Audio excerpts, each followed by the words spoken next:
let's see if we can determine the convergence for the infinite series n equals 1 to infinity for a cosine of n divided by 4 to the n. Now with any infinite series, the big question is, what test should we use? And so we have a list of our tests here, and let's start knocking out some ones that are clearly not going to work. It's clearly not geometric. It's not a p-series. I don't think I would want to integrate cosine x over 4 to the x if we considered a continuous function similar to this series here, or this sequence here rather. The terms go to 0, cosine n over 4 to the n. Those get smaller and smaller as n gets larger, because cosine just bounces between -1 and 1, and 4 to the n is growing larger and larger. So since those terms go to 0, the nth term test really doesn't help too much. The ratio test, not going to help, because you'd have a cosine of n plus 1 and a cosine of n, and that ratio doesn't simplify. You have the two comparison test and the root test. The root test I don't think is going to work. 4 is raised to the nth power, so an nth root would really help, but the cosine doesn't have an nth power, and it just doesn't seem very immediate that that we would use the root test, being that cosine is not raised to the nth power. So that leaves us with these two tests, limit comparison and direct comparison test. Now, one thing I do see about this guy, one thing that pops out to me, and we see this with a lot of different series, is whenever you have a cosine or a sine, you can often bound these guys by 1 or -1. And that seems to be the case here. This guy would be, let's see, he would be smaller than 1 over 4 to the n, because cosine is always less than 1.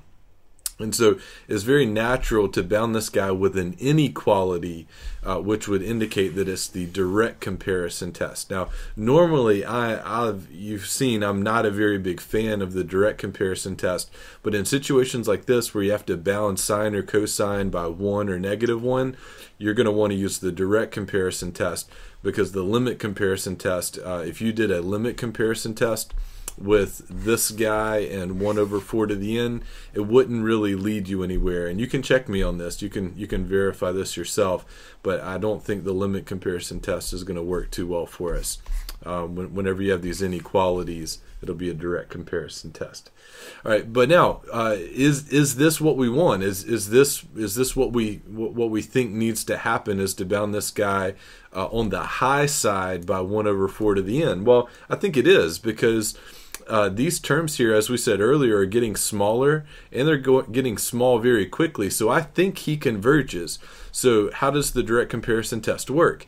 Well, if you think the sum of these terms converge, then you need to find a sequence that's larger than that, to show that if this guy converges, common sense tells us if you add up larger terms and it converge, well then clearly if you add up smaller terms, they must converge as well.